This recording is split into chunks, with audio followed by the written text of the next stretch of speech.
एक टॉपिक पे आपसे हम बात करना चाह रहे हैं। उस टॉपिक का नाम है टाइप्स ऑफ माइनॉरिटीज़। जिस देश में हम रह रहे हैं उसमें दो टाइप के माइनॉरिटीज़ आपको मिलेंगे।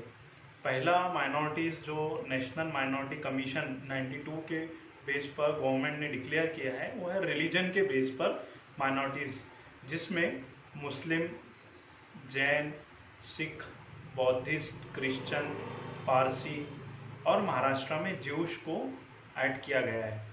तो ये जो माइनॉरिटीज़ होते हैं ये धर्म के आधार पर इनको इनरोल किया गया है अकॉर्डिंग टू गवर्नमेंट।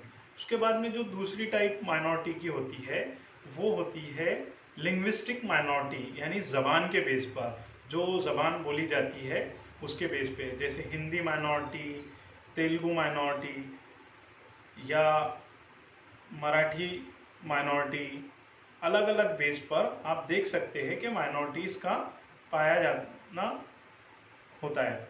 जैसे हम नागपुर में रहते हैं तो आप रामदेव बाबा कॉलेज की अगर एग्जांपल ले सकते हैं तो ये कॉलेज जो है ये लिंग्विस्टिक माइनॉरिटी में आता है, यानी हिंदी लैंग्वेज बोलने वाले स्टूडेंट जिनके टीसी पर हिंदी लिखा हुआ होता है और हिंदी घर में भाषा मातृभाषा बोली जाती है, वो उसमें उस कॉलेज में उसका बेनिफिट ले सकते हैं। उसी तरह से माइनॉरिटी जो रिलीजन के बेस पे आता है, जिसे आप समझ सकते हैं जैसे क्रिश्चियन माइनॉरिटी है या मुस्लिम माइनॉरिटी है, ये रिलीजन के बेस पे अपने आप को माइनॉरिटी घोषित करते हैं। तो आप कोशिश करें कि आप जिस माइनॉरिटी से बिलोंग करते हैं उस माइनॉरिटी का बेनिफिट लें।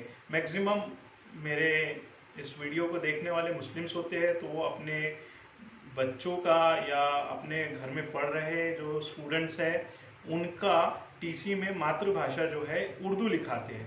तो मैं उनसे ये कहना चाहूँगा कि आप अपने बच्चों को, अगर वो किसी भी कॉन्वेंट स्कूल में या फिर किसी और दूसरी स्कूल में पढ़ रहे हैं, तो आप उनका जो है लैंग्वेज या मातृभाषा जो है वो हिंदी लिखवाएं, ताकि उनको लिंग्विस्टिक माइनॉरिटी का भी बेनिफिट ले सकते हैं। उसी तरह से जो जैन धर्म है या और दूसरे धर्म वाले हैं वो भी अपना मातृभाषा जो है हिंदी लिखाए, ताकि जो हिंदी लिंग्विस्टिक माइनॉरिटीज इंस्टीट्यूशंस है वहाँ उसका वो बेनिफिट ले सकते हैं। अब इसके लिए आपको रिलीजन माइनॉरिटी के लिए सेल्फ डिक्लेरेशन फॉर्म भरना होता है जो माइनॉरिटी अफेयर्स की वेबसाइट पर अवेलेबल होता है। उसी तरह से अगर आप लिंग्विस्टिक माइनॉरिटी में आते हैं तो आपके टीसी पर अगर वो लिखा है हिंदी या तेलुगु, उसी तरह से सिंधी या जो भी आपके टीसी पे लिखा हुआ है तो आप उसका बेनिफिट ले सकते हैं। अगर आपको लिंग्विस्टिक माइनॉरिटी का अगर एग्जांपल समझना है तो जो तेलुगु लोग या तेलुगु भाषा बोलने वाले लोग हैं, अगर वो महाराष्ट्र में रहते हैं तो वो लिंग्विस्टिक माइनॉरिटी इंस्टीट्यूशंस अपना स्टार्ट करते हैं। उसी तरह से रिलीजन माइनॉरिटीज़ होते हैं। मोस्टली बहुत सारे स्टूडेंट ये समझ पाते हैं कि linguistic minorities is different and religious minorities different. Yes, ये दोनों भी बिल्कुल अलग होता है। इसके बेस पर ही आपको बहुत सारे इंस्टीट्यूशंस में एडमिशन मिलते हैं।